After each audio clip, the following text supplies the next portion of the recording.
This is in the master bathroom of the, I guess, hotel room.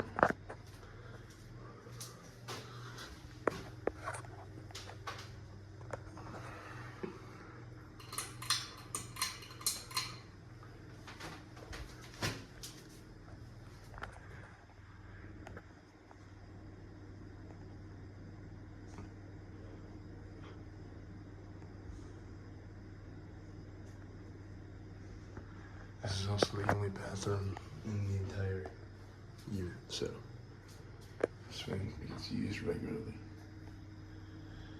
It's also very close to contacting the wall.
Thanks for watching, guys.